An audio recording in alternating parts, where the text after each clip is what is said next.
Hey everyone, you are watching another episode of Pastor versus Producer. I am Pastor Jon and I'm here with, but in the booth and in the streets and in the studio, he's known as Cabbie 96. And we do a little show called Pastor versus Producer where Chris brings in fantastic music. We listen to it. We dissect it.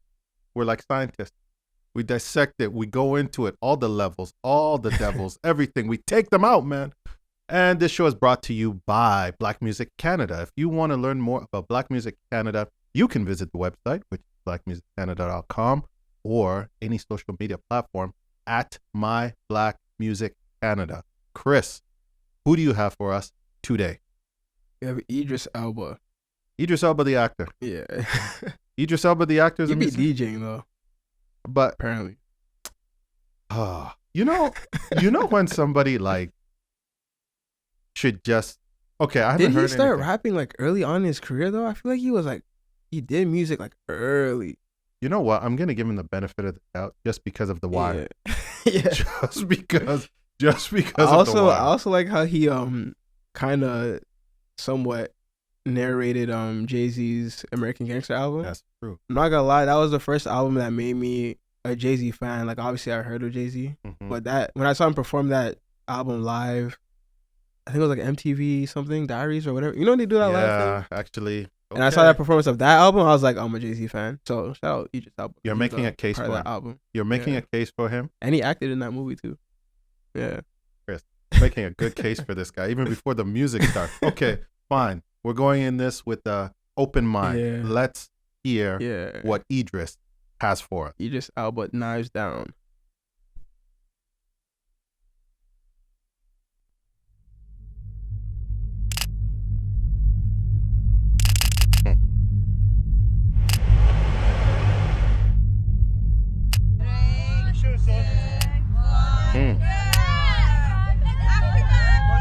Welcome to the O2 messaging service. The person you are calling is unable to take your call. Leaving your message after the tone.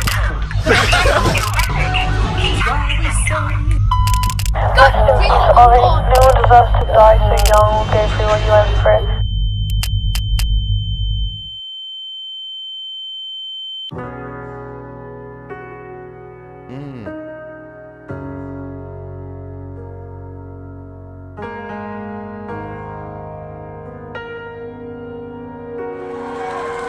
So I guess this I is wasn't expecting that. me either.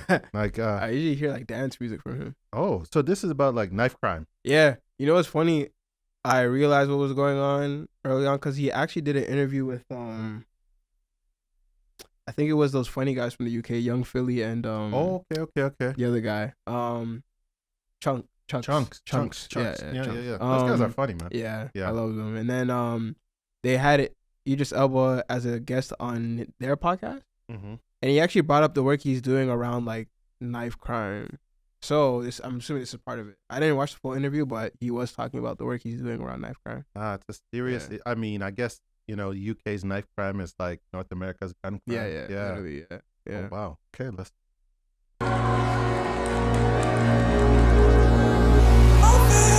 My guy, you don't look fly with your samurai and his blood dirty. Eyes cry in the neighborhood when the blood spill when they die early. Governance from a government, that's a covenant that you break daily. The parents, them don't make decisions, the new parents will be the prisons. More youths getting murdered, ICs getting herded. And we heard it all before. No flies from the law, no banging any door. Okay. So I guess it's still dance. Okay. Yeah, it is. It is. Instrumentally. It is, but I didn't know Electronic. Idris Elba had bars like that. Yeah, like one of the songs that I've heard from him recently that was really good was it was pretty popular. I think it's called Bossy. I think it's called Bossy.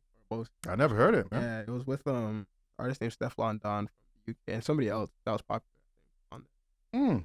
Yeah. And he is a rapper. Yeah, he was rapping on it. Like I liked his tone better on this song than this one. Cause I don't know, it just feels, at least maybe it's the beat. It just feels electronica beat. Yeah, it doesn't feel like the right environment for it. I guess to me, it makes me think. Cause this is very serious, so I don't want to make too much jokes, but it's reminding me of I don't know if you ever saw that video of I think he's Swedish, the DJ. Who? That very big DJ, huge, and he like he did a thing where he's like, oh, this song is dedicated to like Martin Luther King, and it was like this like random EDM beat, and he started. If you were like, what?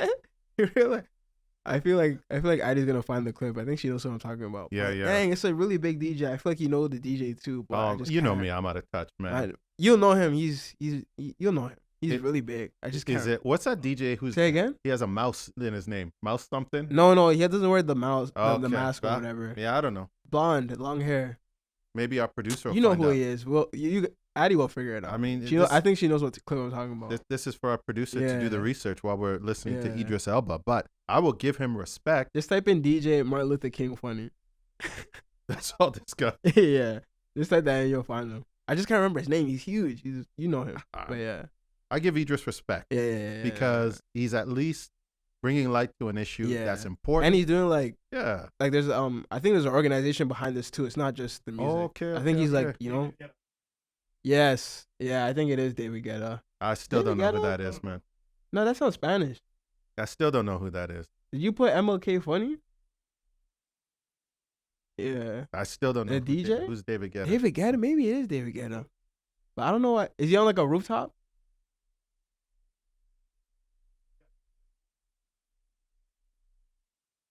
Yeah, that was David Guetta. Can we? I don't know. I thought David Guetta was Spanish. I thought it was Swedish guy. Could you have that for Oh, us to review next Martin Luther King Day, next holiday? Yeah, we should do that. Next actually. year we're gonna do that. But I should give do that. Idris, Yeah. Idris credit where credit is due, man. Man stepping up. Let's hear the rest. Let's go. What the fuck we paying tax for? Neighbors see blood on the pavement. Mothers can't take it no more. No more blood spill.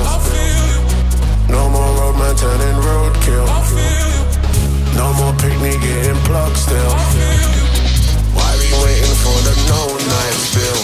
Let me just say this, go and replay this. Go get a job, start bringing in pay slips. Don't wanna carry no shank on the main ship. It's peaking this life that we live and I hate it. Man, I hate it, I don't rate it. Plugging in night is another life wasted. You ain't involved, don't ever try fake.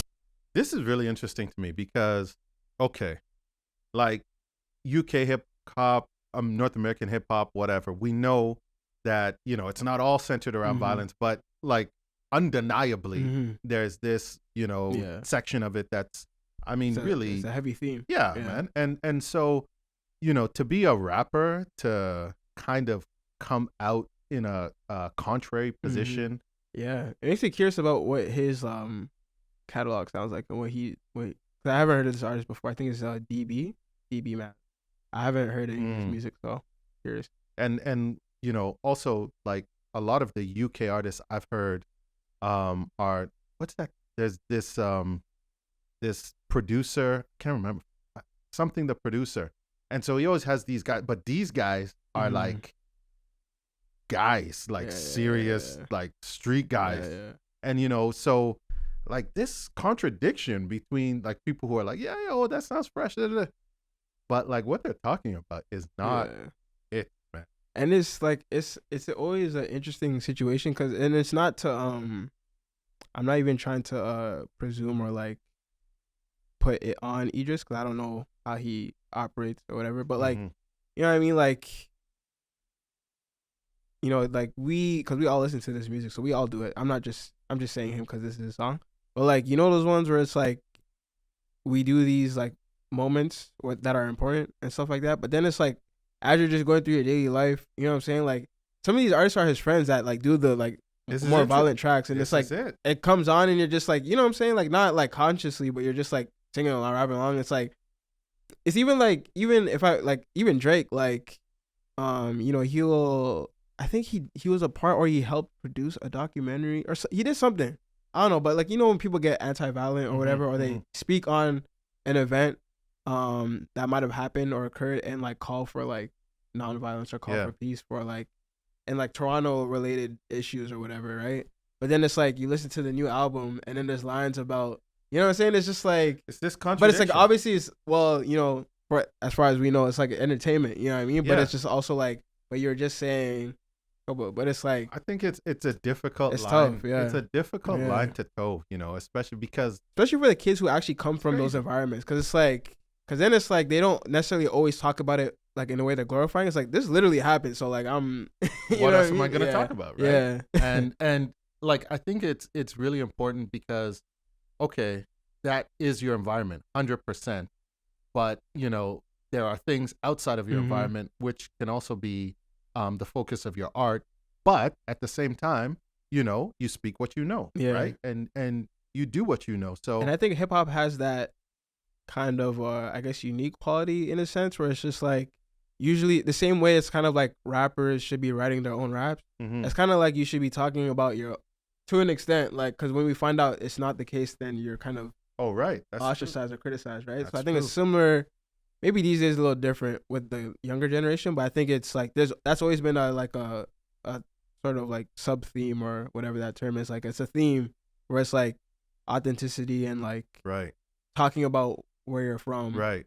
So like to kind of like for an artist to come out and like let's say they're from Scarborough and then they're rapping all about London, UK, and it's like you never been there. Like why are you rapping about? You know what I mean? Authenticity piece It makes it a little tough It sometimes. I think this is like, to me, this is really interesting what Idris Elba is doing, because obviously it's close to his heart. He feels it's important. He doesn't want anyone to be a victim of knife crime. Yeah. However, like you said, I mean, he's one of the most famous UK, actors in the world. So he must like cross paths with these guys who rap about that. And so, like, anyway, let's listen to the rest. Interesting. Put this down, we can all them make it. Trust. Enough is enough. How many youths have to die the sword of England? How many swords in England? How many youths have to die as children? How many knives are taking more lives before we can start to protect them? How many primes can sit in the tent playing pretend? No more blood spills. No more roadman turning roadkill. No more picnic getting plugged still. Why we waiting for the no knife spill? Don't put trust in a blade. Truth is it cannot protect you. Too many youths getting killed every day. It's getting insane, this cannot remain. Hold on, just let me explain. It's like you're playing a part of the game. So I'm telling you, put this down. I don't wanna see no more pain. Why we waiting? Can we change right now? No debating. Will we change right now? We should change it right now. Should we wait anymore? We can change right now. I ain't waiting for the no knife bill. Why we waiting for the no knife bill? Why we waiting for the no knife bill? I'm more waiting for the no knife bill. No more waiting for the no knife bill. Why we waiting for the no knife bill? Why we waiting for the no knife bill? I'm more waiting for the no knife bill. No more blood spilled. No more roadman turning roadkill. No more picnic getting plugged still.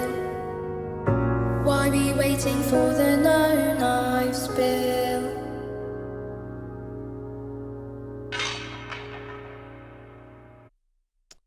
Wow. Two things. Mm-hmm. And this is one of those things because I'm laughing because I'm just like, I feel like this is exactly what people say when it's like you can't please everybody. But I noticed, this is just my observation, but I can just see why people would question it in like a contentious way where it's like, bro, like, what do you want? But like I just noticed like a lot of the kids that he showed, like not a lot of them were black. Yeah. Did you notice that? I did. And I was Like- actually I was like But it's like then it's like if you show like a lot of black kids, it's like, oh, are you associating like knife crime with just like black? It's not just black kids, right? You know? You know what's interesting? Like, what's interesting living here, Toronto, etc. Obviously, we've got our share of violence. But it doesn't seem like, and being so close to the States and stuff like that, it doesn't seem as out of control as other places.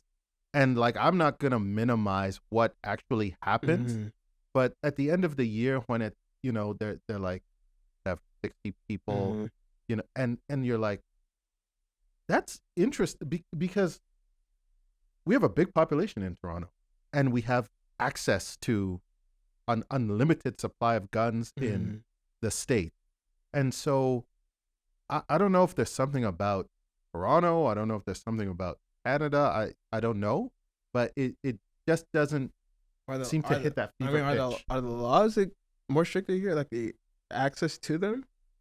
I'm assuming, yeah. Well, definitely access to guns, but like access to knives, I don't think anybody. See, that's what I was curious about, like, because he's saying like no more waiting for the no knife bill. And I'm like, what is that? What is the bill? Yeah, we got to. What's in that bill? Because like, it's just hard for me to understand like how you can eradicate.